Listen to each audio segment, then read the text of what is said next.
seja muito bem-vindo à primeira edição da Coluna do Fiore, primeira edição da Coluna do Fiore de 2019. Seja muito bem-vindo. Em 2018, vocês sabem, o programa foi interrompido de maneira abrupta, não por nossa vontade, evidentemente, mas começamos 2019 muito felizes para acompanhar o Campeonato Brasileiro, falar de política e, melhor do que eu, ele está aqui. Muito boa tarde, Euclides Amperetti Fiore. Boa tarde, Paulinho. Boa tarde àqueles que nos acompanharam e que, lamentavelmente, ocorreu aquele fato, né? Um fato previsto. Quer queira ou quer não, um fato previsto, porque a gente sabe que neste país as interferências são muito graves. Do componente de uma justiça que de justiça não tem nada. E principalmente desses componentes da justiça, desembargador, promotor, essas coisas, que compõem, né, diretorias, conselhos deliberativos, quadro de associativo, e que tem a influência nos clubes futebolísticos que, por sua vez, dão guarida, direta ou indireta, para quem comete delito, que mesmo com as verdades, eles arrumam lá um outro truta, que está cheio de truta também, né? Que põe uma vírgula e ferra quem apresentou toda a documentação, deixando para trás a documentação, agredindo a lei e punindo pelo prazer de punir, e para que o grupo lá fique unido, tá vendo? A verdade é uma só. Está tudo dominado. E nenhuma novidade, né? Exatamente. Eu queria apenas agradecer àqueles que fizeram o que fizeram com o blog do Paulinho, porque desde que eu voltei a audiência subiu 40%, que é bem significativo. Fico muito feliz, agradeço. Eu espero que eles... de repente, mudem a maneira de agir, porque é uma coisinha mesquinha. O que fizeram, me deixaram um mês lá, descansando um pouco, e voltei com um pouco mais de audiência. Quem conhecia o blog seguiu frequentando, quem não conhecia passou a conhecer. E o Fiore, em consequência também, claro, será mais lido amanhã na coluna que será publicada amanhã, será mais assistido hoje também no programa. E por falar em juiz, Fiore, que coisa, hein? Esse Luiz Fux, hein? Parece que tá meio combinado lá com a família Bolsonaro. Luiz Fux ou sem Luiz Fux, esse aí é macaco velho. A gente já sabe que ele só corre junto com o poder. Não dá outro. Aquele vaselina. Aliás, aquilo lá, se fizer uma limpeza, não sobra um. Mas vamos que vamos. Aliás, vai sobrar um, se é que vai sobrar um ou dois, e olha lá. A verdade é uma só. Ele concedeu lá como é que é? O filho do Bolsonaro, Flávio Bolsonaro, tem direito a fórum privilegiado. Não é? Isso é mais ou menos por aí o caminho, não é bem assim. Não é isso? E a família descia além em quem corria por fórum privilegiado. É esse o caminho que eu quero seguir. Para Pirosca, eu não sei, na época das eleições, eu dizia para você, principalmente no primeiro turno, foi claro, Álvaro Dias, que para mim tinha que ganhar no primeiro, no segundo e coisa que vale, mas muito bem. Como não deu certo, votei no Álvaro Dias e no segundo eu explicitei que iria anular o voto. Por quê? Não havia muita diferença entre Haddad, Bolsonaro e o hábito de todo um grupo, né, dos dois grupos, que não fazia somente uma ressalva, que se fosse eu o voto decisivo, eu votaria no Bolsonaro, porque a outra pá era explícita, foi explícita nos assaltos e nas barbaridades que cometeram de forma indireta e direta a nós, o povo brasileiro. Muito bem. Então, eu explicitei que deixei claro que o Bolsonaro, se ele estava lá, dizia isso eu, há 26 anos. E corria com os Eduardo Cunha da vida, corria junto com os Renan e com toda aquela coja de piolho. E eu nunca vi nesses 26 anos, porque quando o cara tem uma linha de conduta, uma linha de caráter, né, uma linha de conduta, aliás, ele de pronto já começa a combater os desmandos que ele perceba, não é isso? Ele nunca fez isso, calou. Quem cala consente. Então é farinha do mesmo saco. Ele passou mais de uma década elogiando o Maluf, que era o líder do partido dele. Exatamente, quer dizer, uma pessoa, um político do chamado baixo clero, que elogia o Maluf. Eu pergunto para você, só aqueles que têm cortinas na frente, ou que, né, na vista, que não manja nada de política, que vai pelo barulho, que não pesquisa, não faz, que entra numa dessa e vai dar um nome. Como é que é? Denomina o mito. Mito da cascata, rapaz. É mito da cascata, rapaz, é outro. É com outro linguajar. Aí vem os fanáticos. Porque esses são os perigosos. Porque o Lula era bandido ladrão. Sim, mas tanto faz bandido ladrão, eu sempre meti o pau nesse lixo. Acontece que 1 centavo e 10 milhões é a mesma coisa. E ele, sim, senhor, ele levou vantagem direta, sim. Por que não? Se calou, consentiu, ou elogiou o Maluf, será que ele é o... Então, tá bom. Olha, vamos fazer o seguinte, não tem jeito, está tudo dominado. Nós precisamos mudar aquilo que a gente sempre falou. A nossa cultura, os nossos hábitos e costumes. Não adianta votar. Agora, eu vejo bem. Aquilo que eu dizia, como é que você pode confiar em alguém rodeado pelos malafaias da vida, Zedir Macedo? Porque a Globo sempre foi piolhada e sempre aproveitou dos nossos impostos. Tudo bem, não. É isso aí. Só que você vai trocar 6 por meia dúzia. Então não vem com esse papo, é favorecendo de Macedo, que é outro 171. Fora isso, parece que se votou no Bolsonaro, né? Na pessoa política Bolsonaro.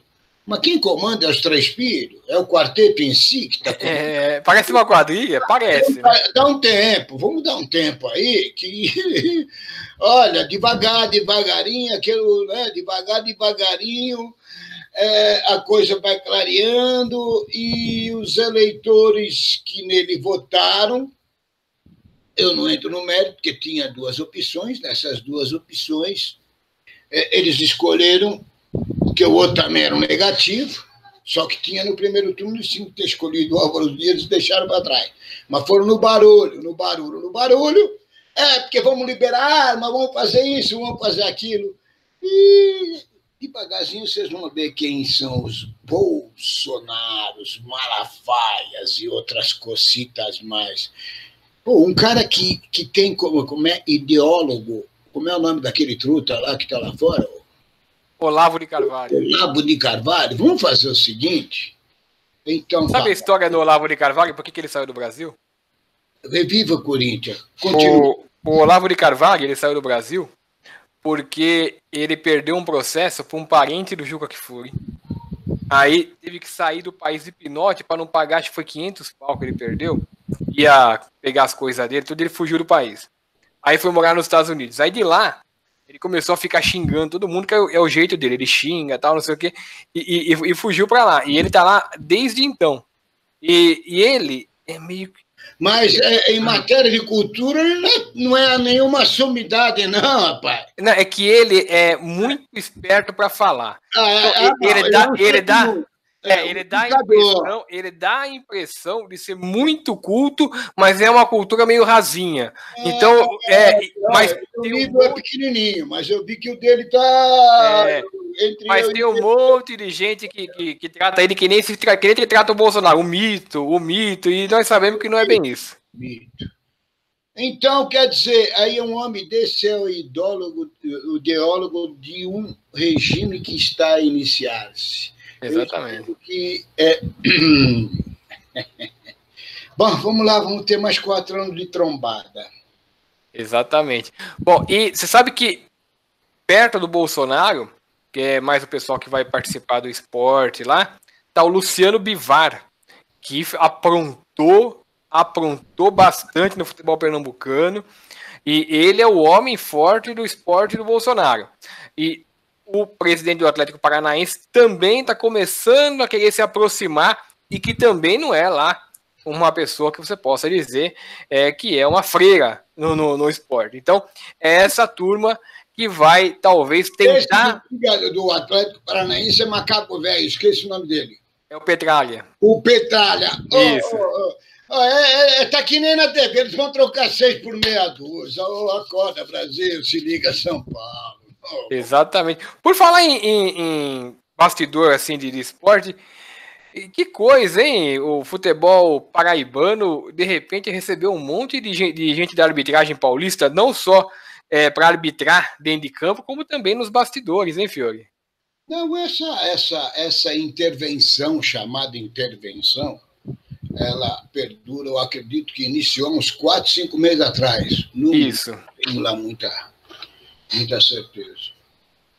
Inclusive, na época, depois o Arthur não mais falou comigo, e eu me preocupo que ele não fala comigo, juro, eu não durmo, não tomo meus remédios, que eu tomo 8 remédios, esqueço de tomar os remédios, tenho que ligar para uma enfermeira ou para um médico, como é que eu faço? Sabe como é? É porque é problemático. E ele me disse na época que havia sido nomeado como interventor. Eu falei, o quê? Interventor do quê, maluco? Da arbitragem. Eu falei, então tá bom, sucesso. O que aconteceu lá? Aquela de carioquinha, né?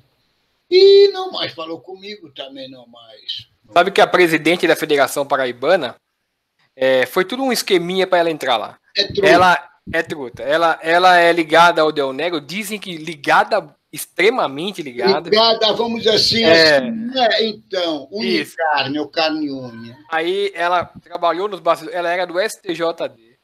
Ela trabalhou para o STJD. Você sabe disso. Sim. Ele, a bisavó da tataravó dele, ele dá uma olhadinha no documento, senão é com nós mesmo.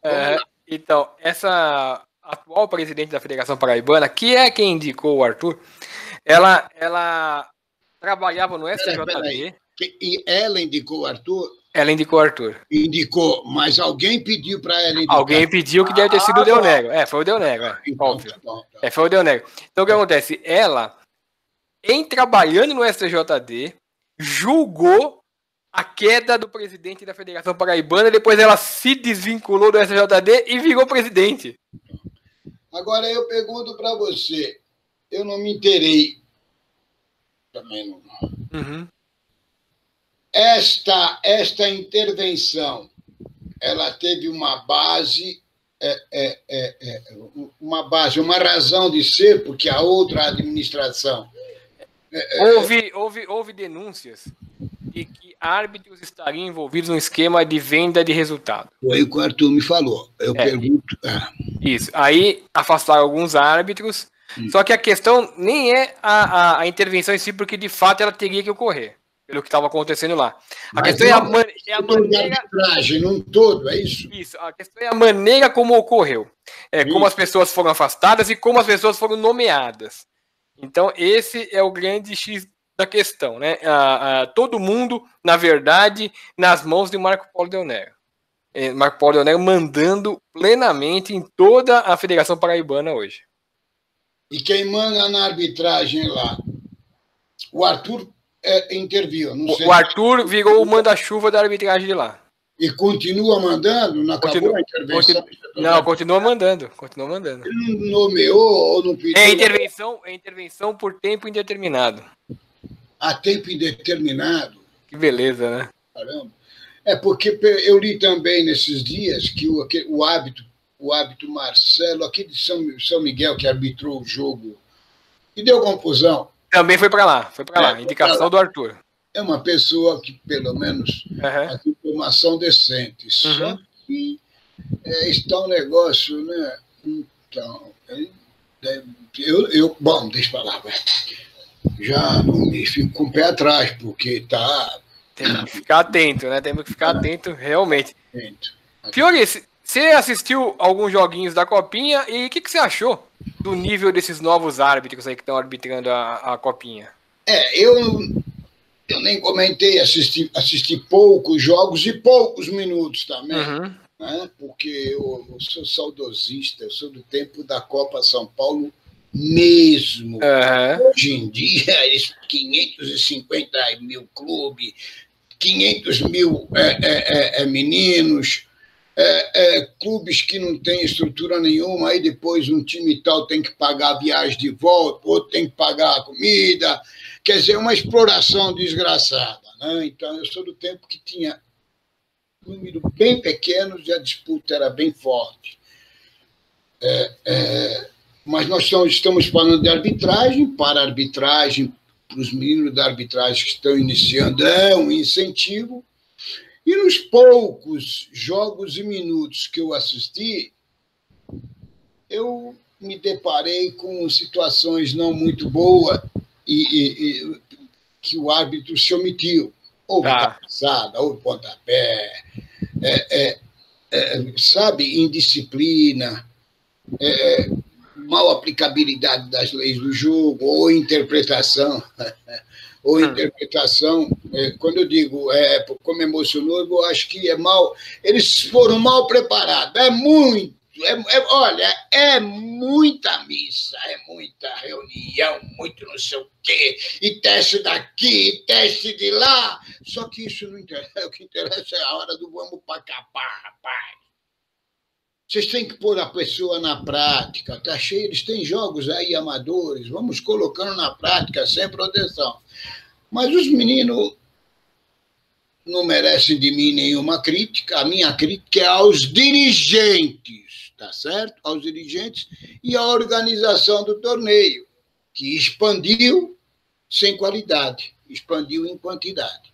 E os árbitros fazem parte de um contexto. Não fiquei assim contente com as poucas partidas que eu vi, dos poucos árbitros. Vou procurar ver essas duas semifinais, né? E depois a final. Espero que não coloque nenhum árbitro FIFA, porque esse tal de Domingos, não sei das quantas, bate no peito, Sérgio Corrêa, nós revelamos. Então, se vocês revelam, não apelam para quem já está no topo da arbitragem. Coloquem um menino novo para arbitrar. Põe a molecada para comer o osso e na hora do filé mignon põe... Coloque um menino novo. Esse negócio de osso, depois no fim da filé mignon, para vocês livrar a sua baga, vamos tentar evitar. Aí eles vêm com aquele papel para não queimar o menino tal. Dá um tempo, rapaz. Então, nós vamos esperar esses 3 jogos e as 3 escalações, né, os 3 árbitros, para ver o que possa opinar. Vamos que vamos. A impressão que dá, Fiore, é que esses árbitros novos da Copa São Paulo, eles apitam com 2 preocupações, quando na verdade deveriam ter uma só. A preocupação deveria ser a de aplicar as leis do jogo tal, e de acordo com o que acontece com o jogo.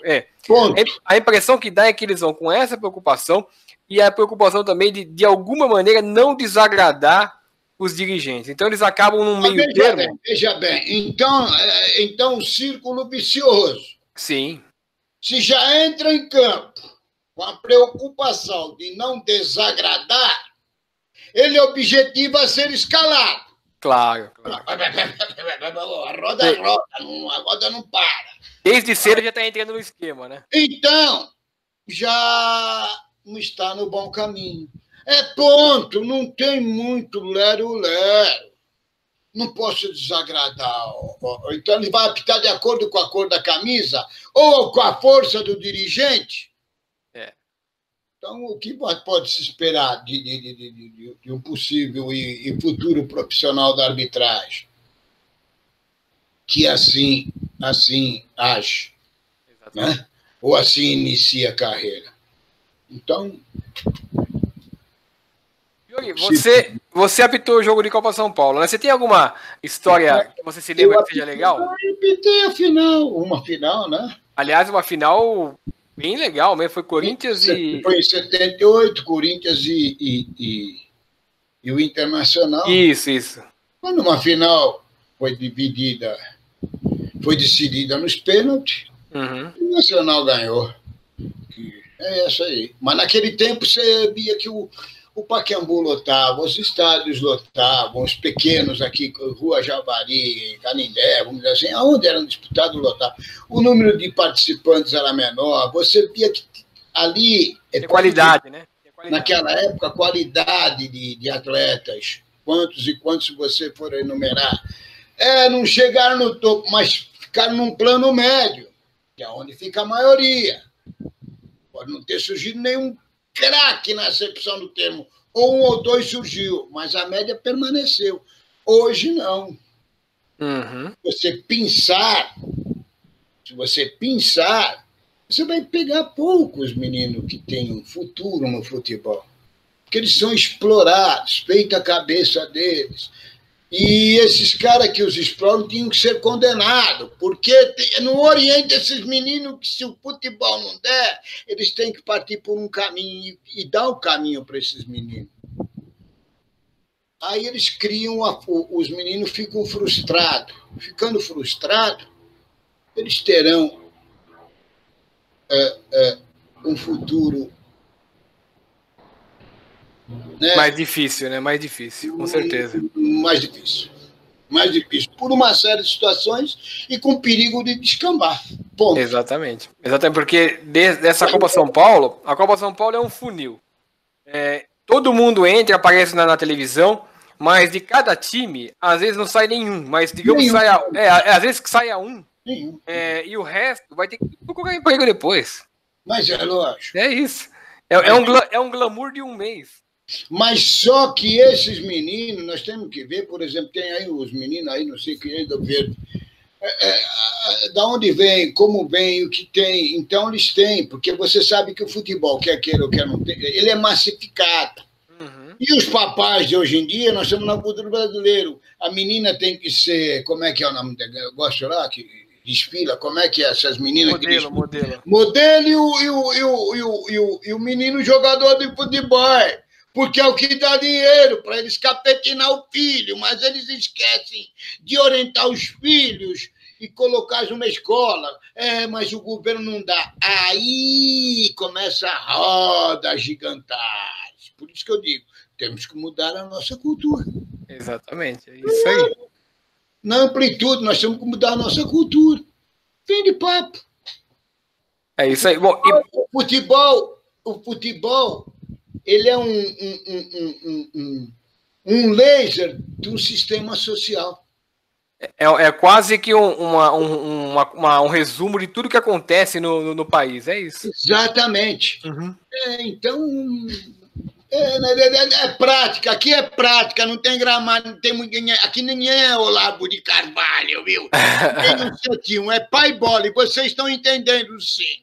Claro, com certeza. Bom, para quem não sabe, o Fiore, claro, falou aqui, apitou a final da Copa São Paulo de 78 entre Inter e Corinthians, e o Fiore é corintiano e ainda assim o campeão foi o Internacional, o que demonstra a lisura, claro, do trabalho. Eu sou corintiano e abomino essa pá que está no Parque São Jorge. Se eu fosse sócio, eu estaria lá lutando. Deixa pra lá. Exatamente. Fiore, o que você espera do Paulistinha que vai começar daqui a pouco? O chamado Paulistinha. Denomina Paulistão nas várias séries, né? Só uma parte, Fiore, para mim, antes que eu esqueça. O presidente da Portuguesa, se você botar o ingresso a R$10, é capaz de não encher o estádio porque está com dificuldade. Ele colocou o ingresso a R$100 para a Série A2. Ele está de brincadeira. Ele quer quebrar o time. Eu vi isso no seu blog. Realmente coitada da Portuguesa. Depois de 20 e pouco... Olha, eu parei com o futebol, me despedi em 92. E eu entrei oficialmente dentro de um estádio, pisei no gramado do Canindé. Depois, domingo passado, retrasaram num negócio que eu fui convidado por um dos, como é que se diz, organizadores, a assistir uma partida de futebol entre as portuguesinhas, que jogou Portuguesa. E naquele domingo que eu estive, jogou Portuguesa São Paulo né? E Portuguesa Santista. Tá. Né? E depois de 92 até 2018, dá? Rapidinho, passa a conta. Vamos lá. 2000. Eu adentrei. Há 26 anos. Então, 26 anos. Caramba, hein, Fiore? É porque, para quem não sabe, o Fiore se despediu no Canindé, por isso que ele está falando. Foi um jogo entre Portuguesa e Lazio da Itália. Exato. E aí eu pisei no gramado, fiz a minha prece, que é alegre e contente, e porque toda vez que eu piso no gramado, nem que for da base, eu faço um ritual. Com ou sem, de terno, gravata, eu faço aquele ritualzinho. E até eu comentei com o pessoal do lado, E na saída, no vestiário, esteve lá, adentrou o vestiário para cumprimentar a equipe de arbitragem, como eu lá estava, também educadamente ele estendeu a mão para mim, o presidente, o atual presidente da Portuguesa, que na minha época era menino. Repórter, né? Era menino, repórter. Não, acho que naquela época ele ainda já ajudava o pai a puxar. Tá. Aquela tranqueira toda, sabe? Hoje ele é o presidente. Eu não entro no mérito, mas eu só assim explanei para dizer que depois de 26 anos que você calculou aí, isso, eu retornei ao estádio onde eu me despedi. Ah, legal. Bom, Fiore, está terminando aqui o nosso horário e muito prazeroso voltar a fazer a coluna com você aqui em vídeo. Vou estar aguardando a sua coluna publicada amanhã. Aliás, todos vocês, o Fiore voltará a publicar a coluna amanhã. Amanhã vai estar publicado no blog do Paulinho e também esse vídeo desse programa. E eu peço que o Fiore se despeça aqui do seu público e a partir de hoje, todas as semanas, retornaremos ao ritmo normal. Então, a coluna que eu enviarei para ti, ela será uma avant-première das seguintes, que, se Deus quiser, teremos. Nas seguintes, nós avaliaremos os árbitros das partidas que assistimos por inteiro ou por pedaços, através do tape, dos lances principais. Continuarei, como sempre, desde meu início no futebol, a combater aquilo que, a meu ver, não seja decente, não seja legal. E posso dizer para você, é muito e continua muita coisa. Continua muita coisa. A minha filosofia não muda. Continuarei o mesmo. Quem quiser gostar, gosta. Quem não quiser, não gosta. Mas eu continuarei assim até que o Pedrão falar, tá aqui, malandro, chega junto. Um abraço, que tudo corra bem para nós. Abraço, Fiore. Até a próxima. Tchau, tchau.